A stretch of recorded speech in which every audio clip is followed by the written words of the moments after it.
Hello నమస్తే. విశాఖ కేంద్రంగా Janasena party 3 రోజుల పాటు సమావేశాలను ఏర్పాటు చేసుకుంది. రేపు బహిరంగ సభ జరగబోతోంది. సో ఈ 3 రోజుల సమావేశాల్లో ఏం జరగబోతుంది అనేది జనసేన కార్యకర్తలు, నాయకులు, బయట నుంచి రాజకీయాలను గమనిస్తున్న వాళ్ళంతా భావించింది ఏంటంటే, జనసేన విస్తరణకు సంబంధించిన ఏర్పాట్లు చేసుకుంటోంది. అధికారంలోకి వచ్చిన ఏడాది కాలంలో మనం ఏం చేశామనేది సమీక్షించుకుంటుంది.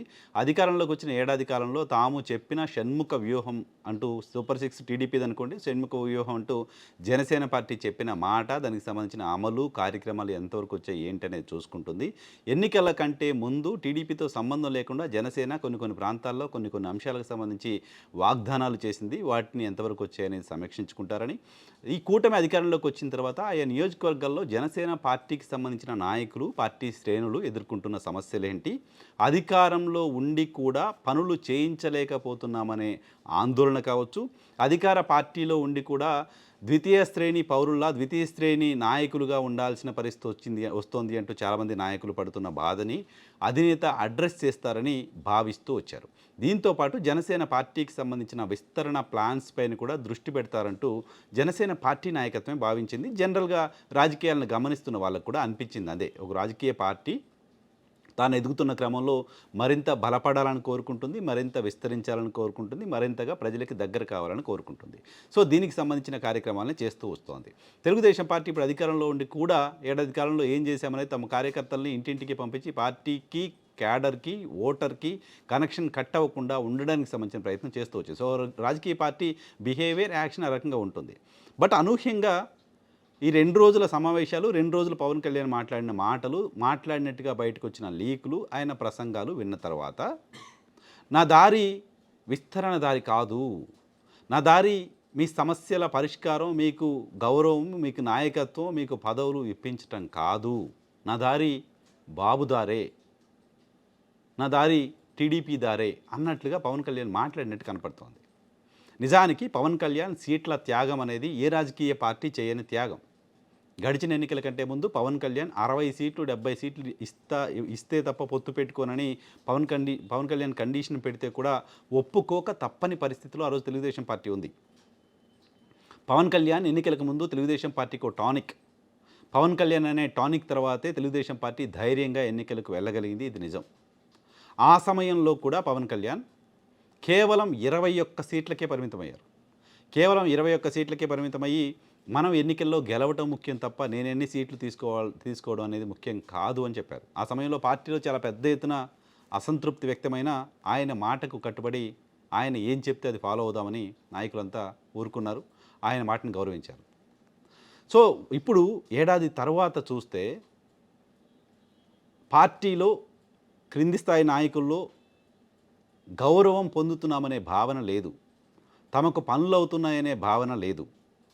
పైగా గతంలో పవన్ కళ్యాణ్ చెప్పిన మాట, సీట్లు మనం తక్కువ తీసుకుంటున్నాం, ఇప్పుడు రేపొద్దున నామినేటెడ్ పోస్టుల్లో మనకి మెజారిటీ నామినేటెడ్ పోస్టులు రాబోతున్నాయి, చాలా నామినేటెడ్ పోస్టులు ఉంటాయి, చాలా నామినేటెడ్ పోస్టులు వస్తాయని చెప్పారు.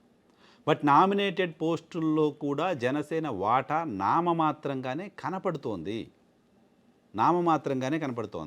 చాలా నామమాత్రంగా జనసేన పార్టీకి సంబంధించిన వాళ్ళకు పదవులు కనపడుతున్నాయి. జనసేన పార్టీ బలంగా ఉన్న గోదావరి జిల్లాలోను, విశాఖపట్నం లాంటి ప్రాంతాల్లో కూడా కింది స్థాయి నాయకులకు సరైన పదవులు దొరికిన పరిస్థితి లేదు. ఇది నేను చెప్తున్న మాట కాదు, జనసేన పార్టీకి సంబంధించిన నాయకులు చెప్తున్న మాట. చాలామంది జనసేన పార్టీకి సంబంధించిన నాయకులు మాకు కనీసంగా నాయకులే కాదు, ఎమ్మెల్యేలు, జనసేన పార్టీకి సంబంధించిన ఎమ్మెల్యేలు జనసేన పార్టీలో చాలా సీనియర్గా ఎమ్మెల్యేలుగా ఉండి పవన్ కళ్యాణ్తో అత్యంత సన్నిహితంగా ఉంటున్న వాళ్ళు కూడా తెలుగుదేశం నాయకులతో తమకు పొసగట్లేదని, మమ్మల్ని గౌరవించట్లేదని, మమ్మల్ని బుల్డోజ్ చేస్తున్నారని ఓపెన్గా మాట్లాడడం చూసాం చాలా. ఇటువంటి పరిస్థితుల్లో ఆ నాయకులందరికీ పార్టీ పైన నమ్మకం కలిగించేలా, కొత్తగా పార్టీలోకి వచ్చే వాళ్ళకి ఈ పార్టీలో ఉండి మనం ఇంకో 10 ఏళ్ళు పనిచేయచ్చు అని అనిపించేలా పవన్ కళ్యాణ్ గారి ప్రసంగాలు కనపడలేదు 2 రోజుల పాటు చూసినప్పుడు. మీరు ఎన్ని అవమానాలు అయినా భరించండి, మీకు పదవులు రాకపోయినా పార్టీలోనే ఉండండి, నేను మాత్రం తెలుగుదేశం పార్టీని వదిలే ప్రసక్తే లేదు అని చాలా క్లియర్గా చెప్పదలుచుకున్నారు ఆయన. సో అధినేతకు మనం ఏదో చెప్పి ఆయన మారేలా చేయలేం, ఆయన టీడీపీతోటే ఉంటారు, మనమే డెసిషన్ తీసుకోవాలి అనే తరహా నాయకులు ఆలోచన చేసే పరిస్థితికి పవన్ కళ్యాణ్ ప్రసంగాలు, పవన్ కళ్యాణ్ 2 రోజుల పాటు మాట్లాడిన మాటలు కారణమవుతున్నాయి. నిజానికి ఓ రాజకీయ పార్టీ వచ్చే 15 సంవత్సరాల పాటు నేను ఆ పార్టీతోటే పొత్తులో ఉంటాననే మాట చెప్పడం అనేది చాలా అనూహ్యం. 10 ఏళ్ల పవన్ కళ్యాణ్ పొలిటికల్ కెరీర్‌ని చూసినప్పుడు 10 ఏళ్ల పవన్ కళ్యాణ్ పొలిటికల్ కెరీర్‌ని చూసినప్పుడు, జనసేన పార్టీ పొలిటికల్ కెరీర్‌ని చూసినప్పుడే అది ఎంత అనూహ్యమో మనకు అర్థమవుతోంది. పవన్ కళ్యాణ్ ఫస్ట్ తెలుగుదేశం పార్టీతో పొత్తులో ఉన్నారు. ఆ తర్వాత తెలుగుదేశం పార్టీని బీజేపీని వదిలేశారు. ఇద్దరిపైన తీవ్రమైన విమర్శలు చేశారు. ఒంటరిగా పోటీ చేశారు. ఒంటరిగా పోటీ చేసే క్రమంలో ఆ సమయంలో బీఎస్పీ తోటి, లెఫ్ట్ పార్టీలతో కలిసి పనిచేశారు. ఆ తర్వాత మళ్ళీ వాళ్ళని వదిలేశారు. ఆ తర్వాత మళ్ళీ భారతీయ జనతా పార్టీకి దగ్గరయ్యారు. ఆ తర్వాత కొన్నాళ్ళకు మళ్ళీ తెలుగుదేశం పార్టీతోటి కలిశారు. ఈ 10 ఏళ్ల కాలంలోనే ఇన్ని రకాలుగా పార్టీలో రకరకాల వ్యక్తులతో కలిసి పనిచేస్తూ వచ్చిన పవన్ కళ్యాణ్ వచ్చే 15 ఏళ్ళు మాత్రం నేను టీడీపీ తోటే ఉంటాను అని ఒక స్టేట్మెంట్ ఇస్తూ వస్తున్నారు. సో రాజకీయ పార్టీకి అది సాధ్యమయ్యే పనేనా లేదా అనేది ఒక చర్చ అయితే, మా నాయకుడు ముఖ్యమంత్రి కావాలి అనే ఒకే ఒక్క లక్ష్యం పవన్ కళ్యాణ్ని అభిమానిస్తున్న, పవన్ కళ్యాణ్ని ఫాలో అవుతున్న లక్షలాది మంది కార్యకర్తల్లో ఉంటుంది. ఆయన సీఎంగా చూడాలనే కోరిక ఆ సామాజిక వర్గంలో కూడా బలంగా ఉంది నిజానికి. కానీ ఆ కోరికని 15 ఏళ్ళు పక్కన పెట్టేసేయండి అంటూ పవన్ కళ్యాణ్ ఓ ప్రకటన చేసేశారు.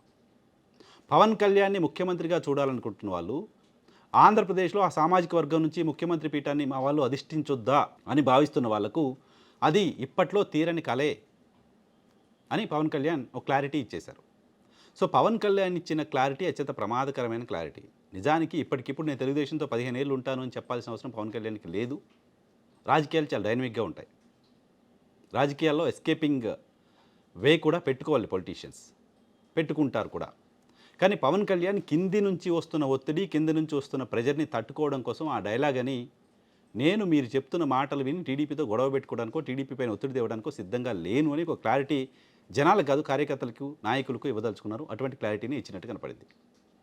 నేను ముఖ్యమంత్రి కావాలనే ఆలోచన మీకుంది, నాకు లేదు అనే క్లారిటీ కూడా ఆయన నాయకులకు, ఆ సామాజిక వర్గానికి సంబంధించిన వాళ్ళకు, ఆయన అభిమానులకు ఇచ్చారు. సో ఇది పవన్ కళ్యాణ్కి రాజకీయంగా లాభం చేస్తుందా, నష్టం చేస్తుందా చూడాలి. సో బయట నుంచి చూస్తున్న వాళ్ళకు, రాజకీయాలను గమనిస్తున్న వాళ్ళకు పవన్ కళ్యాణ్ మాట్లాడిన మాటలు ఆయన పార్టీ విస్తరణకి ఆయన్ని బ్రేక్ వేస్తున్నారని, ఆయన పార్టీకి సంబంధించిన నాయకులు, కార్యకర్తలు ఆయనే కాన్ఫిడెన్స్ని దెబ్బతీస్తున్నారని, ఆయన తాను తగ్గించుకొని తాను మరో 15 ఏళ్ల పాటు తగ్గించుకొని ఉంటానని ప్రకటన చేశారని అనిపిస్తోంది.